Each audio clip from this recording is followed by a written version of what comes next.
Lauste.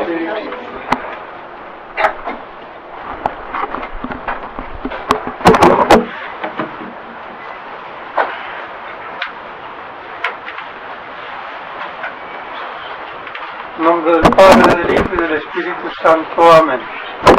Amados de nuestro Señor Jesucristo, nos encontramos en el domingo después de la Ascensión. Muy lamentablemente, la fiesta de la Ascensión pasa en este mundo de hoy completamente paganizado y sobre todo judaizado y estupidizado. Esta fiesta tan importante pasa totalmente desapercibida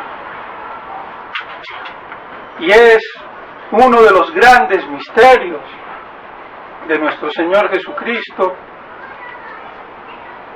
y de una importancia teológica y litúrgica capital dentro del ciclo litúrgico y de la vida de la Iglesia y de la historia de la Iglesia. Con la ascensión nuestro Señor asciende al cielo, retorna al Padre, del cual procedió y del cual fue enviado, y sube, retorna al Padre en su cuerpo glorioso, y promete enviar al Paráclito, al Espíritu Santo, que procede del Padre y del Hijo. Hay que tener en cuenta que lo único que distingue y especifica la Trinidad de las divinas personas es la procedencia, la relación de origen. Eso es lo que distingue al Padre, al Hijo y al Espíritu Santo. El Padre, que es la fuente de la divinidad, como dice Santo Tomás. El Hijo, que procede del Padre, que es el Verbo, el pensamiento, la palabra del Padre, verbum veritatis, el verbo de la verdad.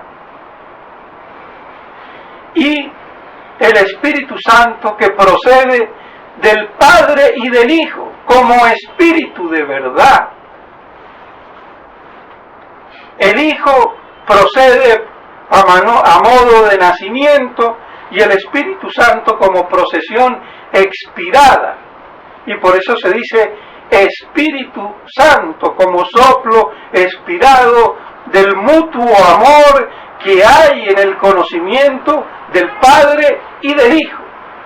Y por eso entonces nuestro Señor, para dejar bien establecido esa procedencia del Espíritu Santo, tanto del Padre como del Hijo, por eso dice que Él enviará al Paráclito,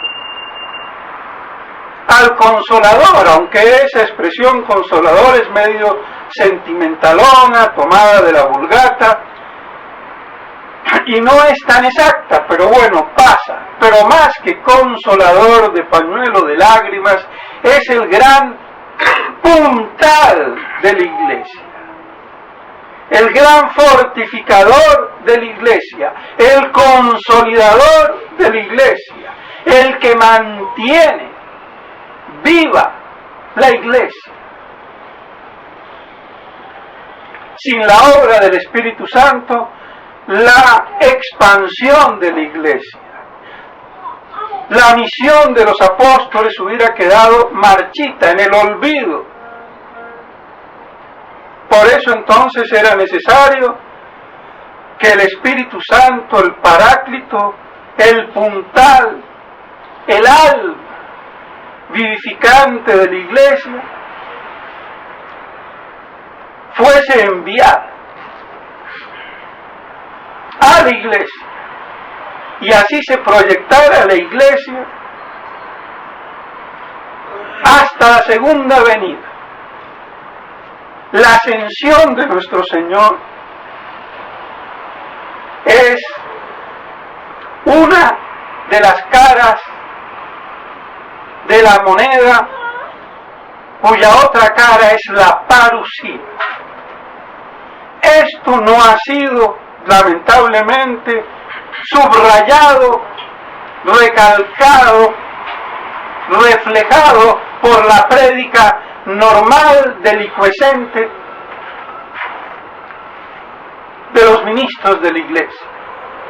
La ascensión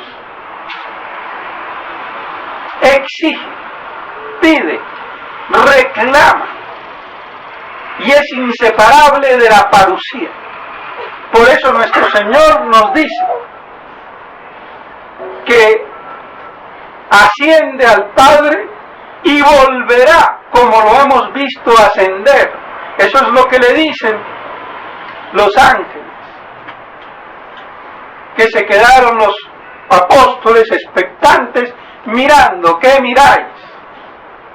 Y así como lo habéis visto subir entre las nubes, volverá el día de su parusía.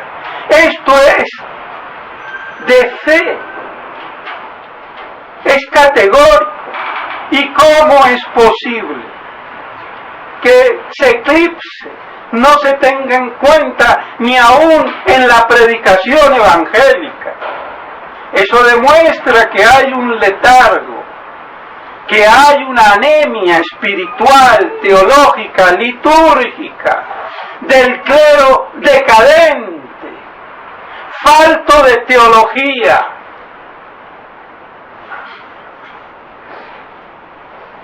Por eso la fiesta de la Ascensión implica necesariamente la parusía. Y en ese lapso de la ascensión a la parusía está toda la historia de la Iglesia y su despliegue en este mundo, que culminará con la gran y abominable apostasía.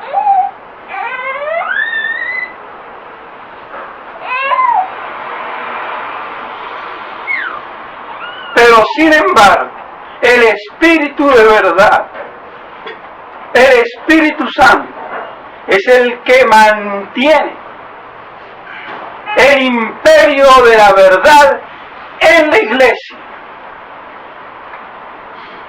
Pero lamentablemente, si los hombres de Iglesia claudican, ese imperio de la verdad ya no se puede seguir manteniendo. ¿Y qué pasa? Lo que dijo San Pío X. Cuando la Iglesia no pueda ya más mantener el imperio de la verdad, nuestro Señor estará pronto para venir. Y eso nos revela que es el obstáculo que impide la manifestación del anticristo, el imperio de la verdad. Y ese imperio de la verdad mantenido por la Iglesia es el gran obstáculo. E incluye todos los otros obstáculos que de algún modo se han vislumbrado, como la fe, como la misa, como el mismo Espíritu Santo.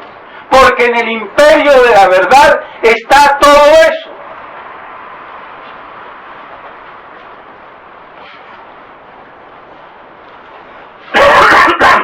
Y eso, mis estimados hermanos, es un hecho que desde el conciliábulo o atípico Concilio Vaticano II no infalible, la Iglesia dejó, no como Iglesia, pero sí los hombres de Iglesia como jerarquía oficial, dejó de mantener el imperio de la verdad y mantiene el imperio del error. Y así se vuelve en cátedra de pestilencia y corrupción o cátedra del anticristo, como lo dijo Nuestra Señora en la Salet.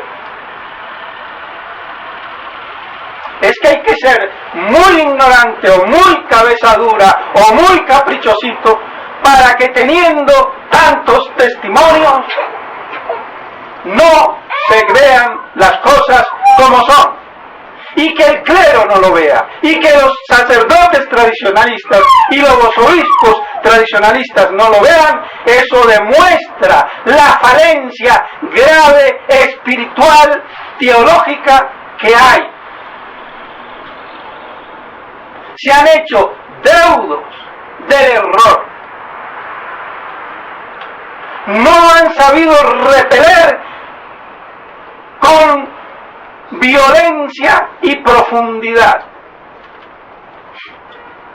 Y como en las cosas de Dios no hay términos medios, no hay nada que hacer. Sí, sí, no, no. Lo demás es del demonio. Y por eso la iglesia posconciliar, quédenos clarito, o la nueva iglesia posconciliar, es de Satanás. No es la iglesia de Cristo. Es la iglesia del anticristo religioso, imperando en Roma, usurpando el poder de Dios para que reinen las tinieblas.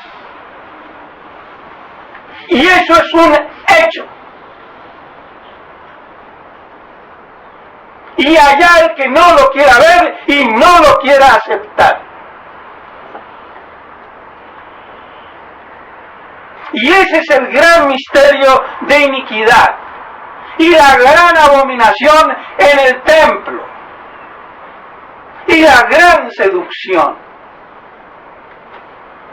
y la gran connivencia del poder religioso en connivencia con el poder político. Y por eso hoy la persona del Papa, sea el fantoche que sea de turno, es lo más importante en esta tierra, porque es el gran pseudoprofeta que necesita la revolución anticristiana para amalgamar a los hombres sin dogmas que dividan y así establecer la iglesia sinárquica del anticristo.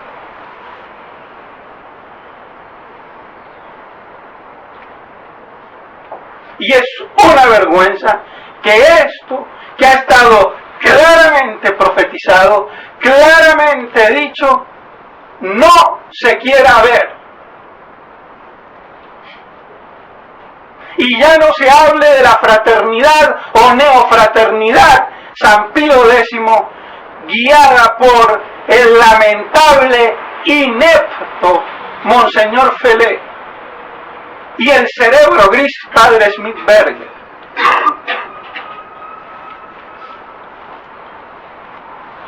Es el colmo, pero eso demuestra hasta qué punto el poder de las tinieblas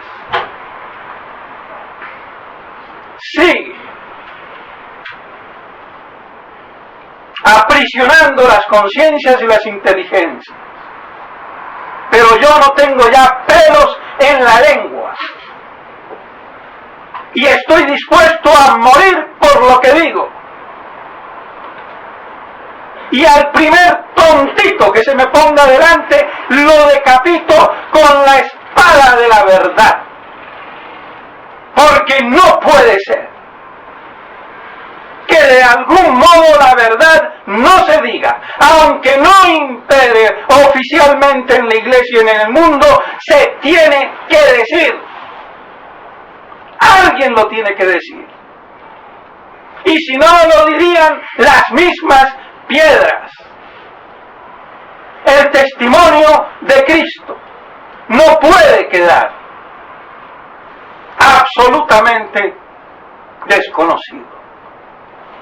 Y ese es el gran mérito del pequeño rebaño. Por eso nuestro Señor,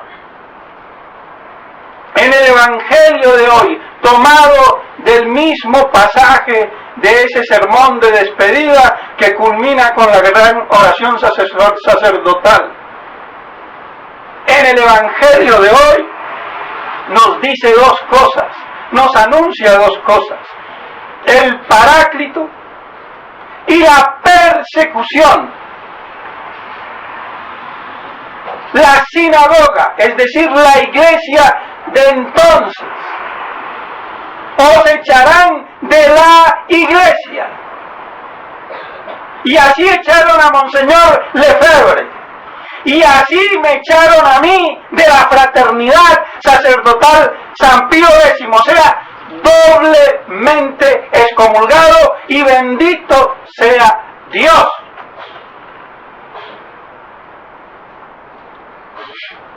¿Y cuántos ahora no están en el entredicho si se quedan dentro o si se quedan afuera?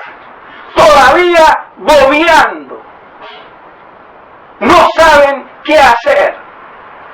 Porque lamentablemente los 500 sacerdotes de la fraternidad nunca han sabido dónde están parados. Ese es el grave error. Porque esto que yo digo, mis estimados hermanos, hoy, no es producto de hoy ni de ayer, desde hace 30 años. ¿Y por qué lo digo ahora sí? Porque ya es el colmo. Ya no se puede seguir disimulando o medio ocultando. Y aún así habrá gente que se escandalice. Pero allá ellos. Pero es el colmo de lo que pasa. Y la institución del papado vuelta una vedette.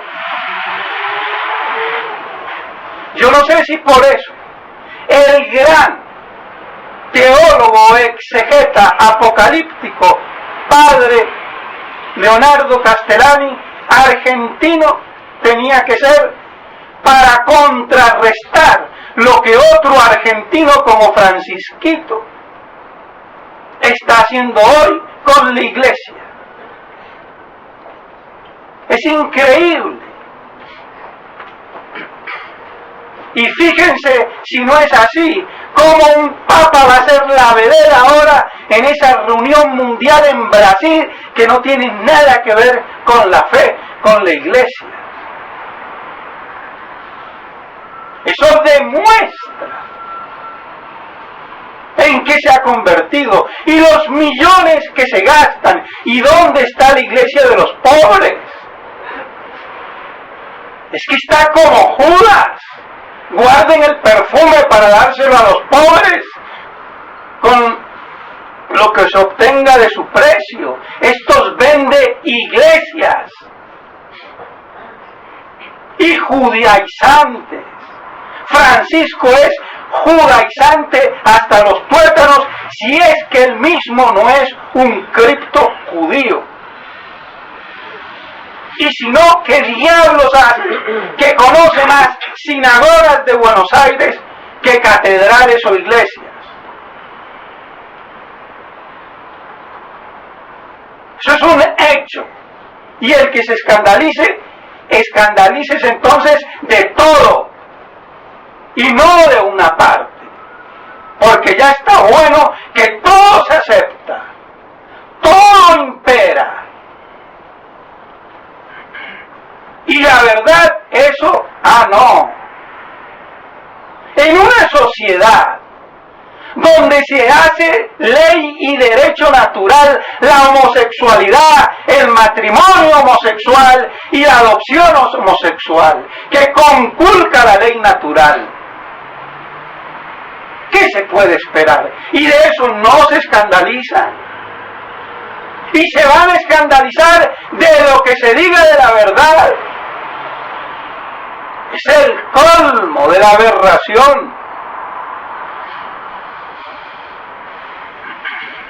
Por eso nuestro Señor entonces anuncia al Paráclito y anuncia la persecución.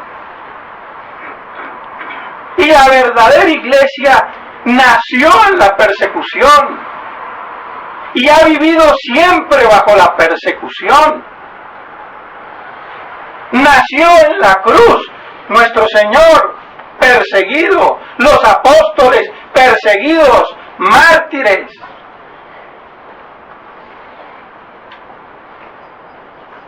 Y ahora la iglesia posconciliar, ¿qué persecución?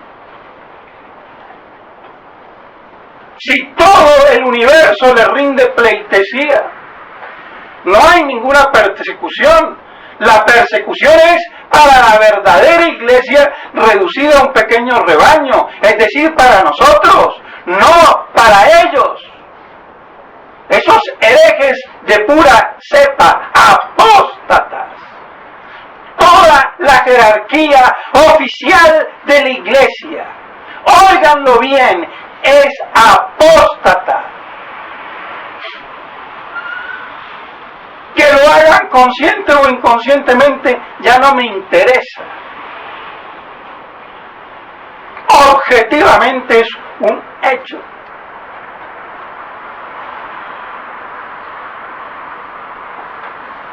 Ya no impera la verdad. Impera es el hombre, la dignidad del hombre, la libertad del hombre, la conciencia del hombre y la mariconería del hombre.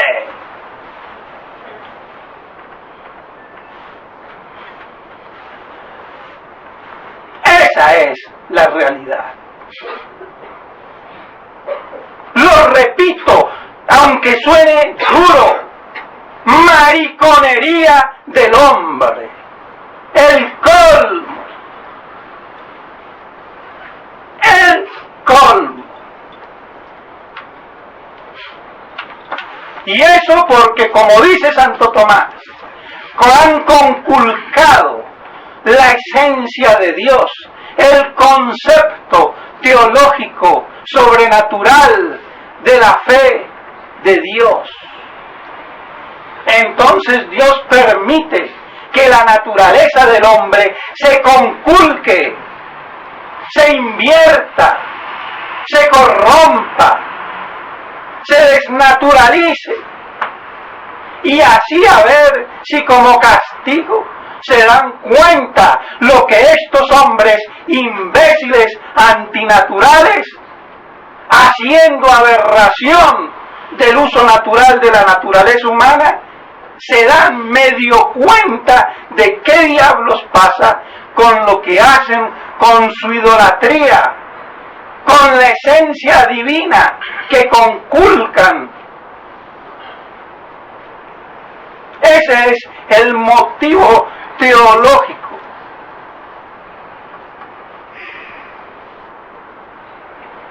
Y por eso todos los estados y naciones, para estar en la onda, tienen que pasar por ahí. Esa es la pregunta que le hacen a cualquier magistrado, rey o emperador. Tiene que pasar por ahí. ¡Qué desastre! Así que nuestro Señor entonces nos anuncia en el Evangelio de hoy la persecución. Y la persecución más atroz, que no fuera de Decio, sino la de Juliano el apóstata, porque Decio hacía mártires, Juliano apóstata hacía justamente que claudicaran en la fe sin que muera nadie. No quería ya el demonio mártires.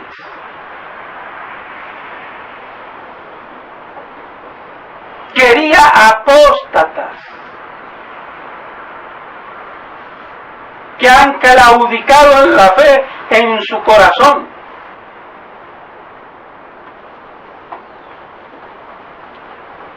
Y fue mucho peor, porque el resultado de todo eso que fue el arrianismo y todo lo que de allí se sucedió, las múltiples herejías, arrianismo, apolinarismo, nestorianismo, monofisismo. Y para que se acabe toda esa podredumbre, Mahoma, ahí les mandó Dios a la gran Siria católica, donde nació nuestro Señor y Tierra Santa. Vuélvanse musulmanes, es decir, beduinos, ignorantes del desierto, judaizados. Porque eso es el Islam. Y por eso ellos quieren tener en Jerusalén y tienen la posesión de lo que normalmente no es de ellos. Pero ahí están, es la prueba. Y tan antitrinitarios como el judaísmo.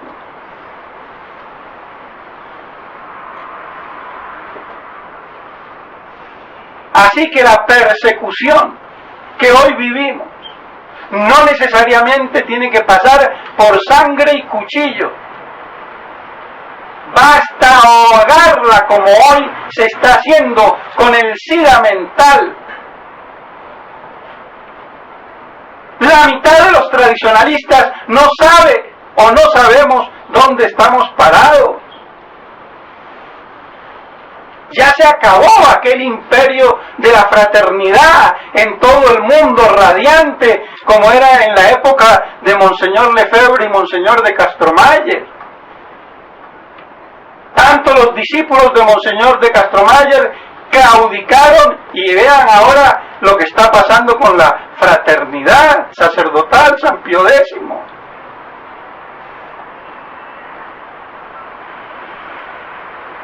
Y no se sabe qué va a pasar. Pero el problema es que si yo soy un castrado mentalmente, ¿cómo puedo tener virilidad para reaccionar? Si a mí me han castrado para que cante bonito en el coro, ¿qué voy a hacer? Yo lo lamento mucho.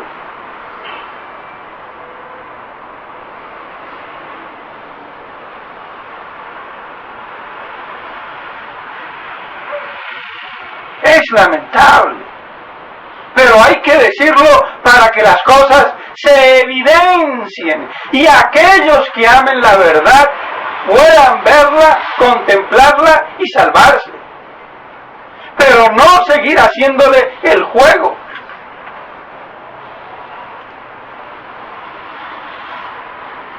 Y rechazar toda esta impostura, falsificación de la religión y de la iglesia. Por eso dijo nuestro Señor, no todo el que dice Señor, Señor, iglesia, iglesia, jerarquía, jerarquía, papa, papa, es de Dios. ¿A quién se le ocurre si ha pensado? Si nuestro Señor dijo, cuando yo vuelva, si acaso encontraré fe en la tierra, con una iglesia oficialmente impoluta, donde impere la verdad, imposible. Imposible. Se necesitaba esta partida de jerarquía corrompida, papas, cardenales y obispos, para que aconteciera todo eso.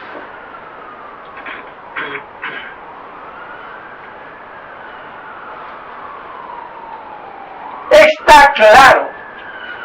Otra cosa es que no querramos ver o que no podamos ver.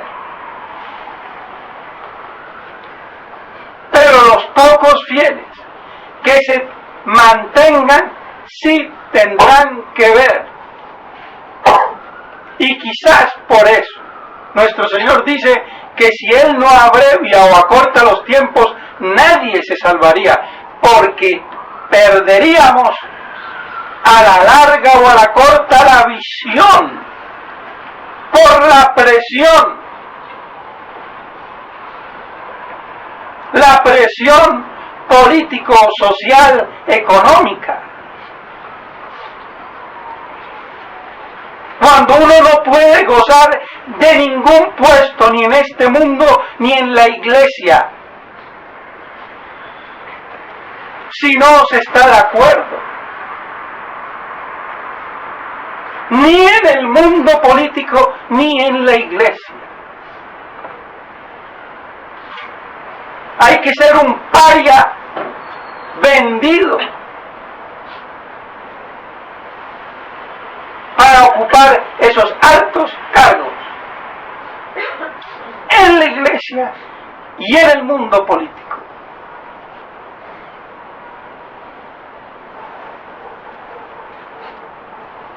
Y a ver quién tiene la entereza de preferir la miseria, la pobreza y persecución antes que perder ese prestigio y bienestar.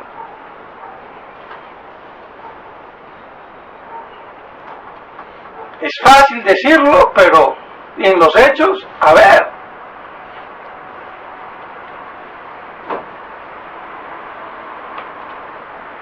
¿Cuántos no se dejan vender por medio centavo?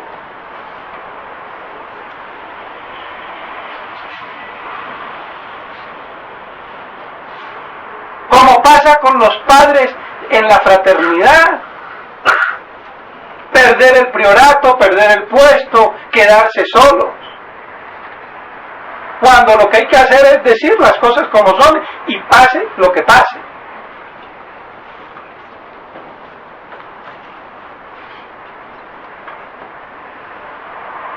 Esa es la triste situación. Pues ya vemos que nuestro Señor nos lo ha advertido. Y fíjense, en el mismo Evangelio,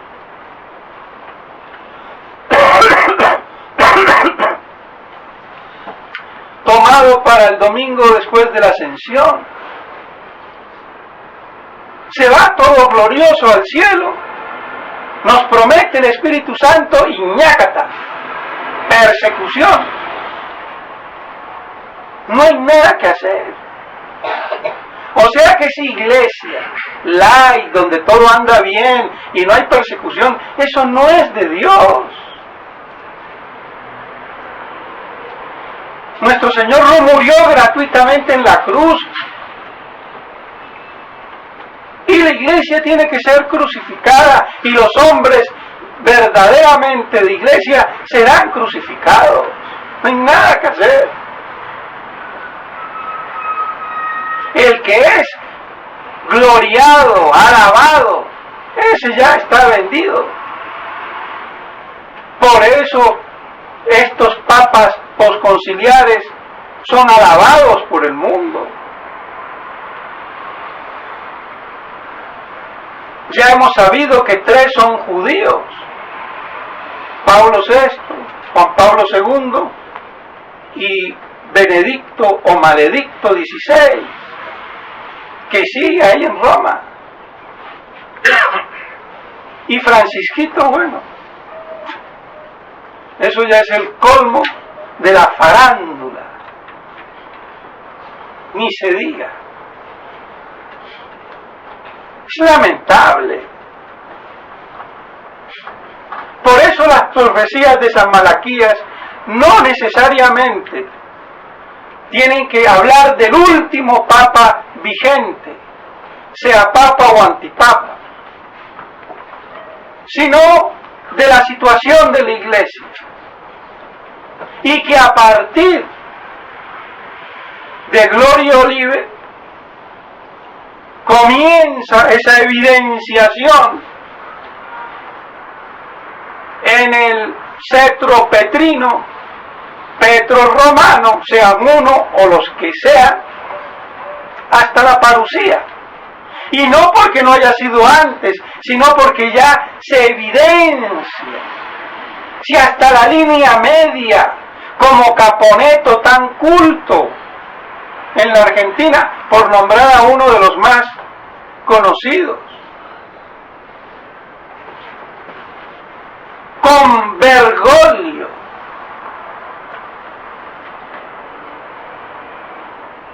ha abierto de algún modo los ojos. Es una prueba. Y habrá muchos que ni los querrán ni abrir, ni los abrirán nunca. Porque la estupidez humana infinita es, en número y en intensidad.